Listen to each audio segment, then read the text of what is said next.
Hello everybody and welcome back to my brand new channel series of daily gaming tips. Now today's tip will be focused on the meta. What is it and how you can use it to your advantage to increase your win rates, KDA, and most importantly your enjoyment. Now meta isn't specific for one game, so I'll be talking through a couple of different examples today, but they can be applied to pretty much any multiplayer game. So without further ado, let's get into it.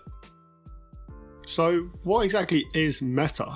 Meta is actually an acronym which stands for Most Effective Tactics Available, and it's basically the most effective way you can win a game. Now this can be whether you're beating opposition players or the game itself. It can come in a variety of different ways, but I think from personal experience the biggest meta change I've seen was in League of Legends, where teams figured out that it's best to have the stereotypical top lane, jungler, mid lane, and then ADC and support.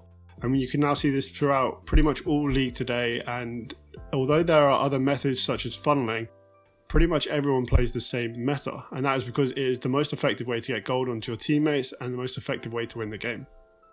Now, although I've spoken specifically about League of Legends characters there, meta can also be specifically broken down into knowing which characters are best, which abilities are most useful, and which weapons are dealing the most damage at that moment in time, which is why meta is seen across nearly all multiplayer games.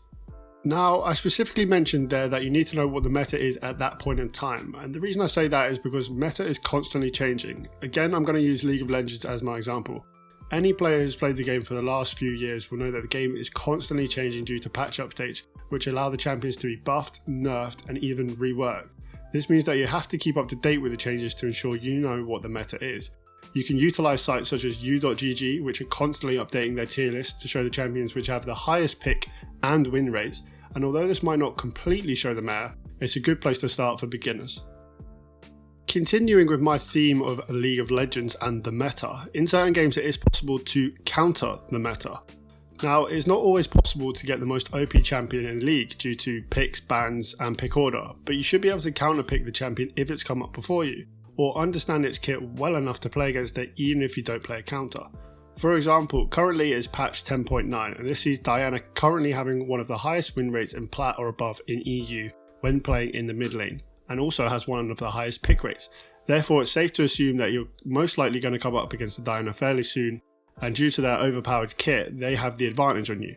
However, if you are able to play a counter of her such as Galio, or at the very least learn her kit well enough so she can't snowball off you in lane, you're much more likely to increase your win rate and go up the elos.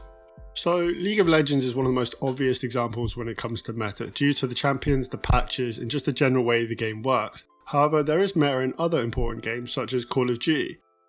Although in these games it can be less clear what the meta is and more of what the personal preference might be. That being said, you can still find tier lists online, and a lot of people would agree that currently the M4A1 is one of the most powerful guns in the game at the moment, and something you should definitely be experimenting with if you haven't already. In this video, I've spoken about two meta examples that I've experienced due to the games that I play. However, as I also mentioned, meta is prevalent in pretty much all online games today. My suggestion to you is do a little bit of research about what the meta is for your favourite game, and see if you can implement those styles into your own playstyle. Best ways to discover the meta are usually looking at the esports scene, high level players on Twitch, or maybe some websites.